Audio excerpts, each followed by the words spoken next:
बूंदी में शिक्षा विभाग में फाइलों की होली, 1000 से ज्यादा दस्तावेज आग के हवाले, रिकॉर्ड सुरक्षा पर उठे सवाल। बूंदी जिले के शिक्षा विभाग में इन दिनों ऐसा घटनाक्रम सामने आया जिसने प्रशासनिक पारदर्शिता और रिकॉर्ड सुरक्षा पर गंभीर सवाल खड़े कर दिए। आरोप है कि विभागीय कार्यालय में पुरानी फाइलें आग के हवाले की जा रही है। अब तक करीब 1000 से अधिक सरकारी दस्तावेज जलाकर नष्ट किए जाने की बात सामने आई। बुधवार शाम को जब ये मामला मीडिया से उजागर हुआ तो विभाग में हड़कंप मच गया और अधिकारी बचाव की मुद्रा में नजर आए। जानकारी के अनुसार शिक्षा अधिकारी कार्यालय का भवन लंबे समय से जर्जर स्थिति में है और पिछले कुछ महीनों से यहां मरम्मत कार्य चल रहा है।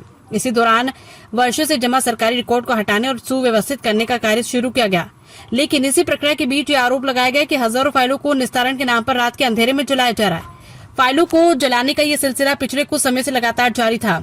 मामला सामने आने के बाद विभाग में अफरा तफरी मच गई। बताया जा रहा है कि जिन स्थानों पर फाइलें जलाई गई थी वहां से जले हुए अवशेषों को हटाकर सबूत मिटाने का भी प्रयास किया गया।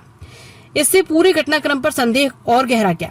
मामले पर जब अतिरिक्त शिक्षा अधिकारी यशवंत प्रसाद ने सीधे तौर पर फाइलें जलाने की घटना से अनभिज्ञता जताई।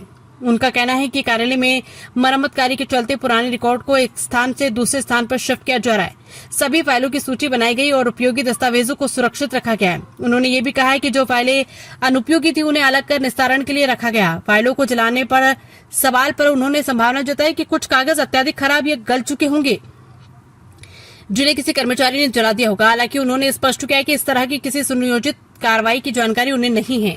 इस पूरे घटनाक्रम के बाद विभाग में रिकॉर्ड की सुरक्षा को लेकर चिंता बढ़ गई। ये अब तक स्पष्ट नहीं हो पाया कि जलाई गई फाइलों में कौन कौन से दस्तावेज शामिल थे और वे किन मामलों से संबंधित थे। यदि इनमें महत्वपूर्ण सरकारी रिकॉर्ड शामिल थे तो इसका असर प्रशासनिक कार्यों और भविष्य के निर्णयों पर पड़ सकता है।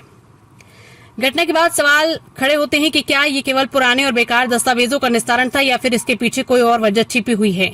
यदि फाइलें जलाई गई तो किसके आदेश पर और किन नियमों के तहत ये कार्रवाई की गई, इस संबंध में कोई आधिकारिक पुष्टि नहीं हुई।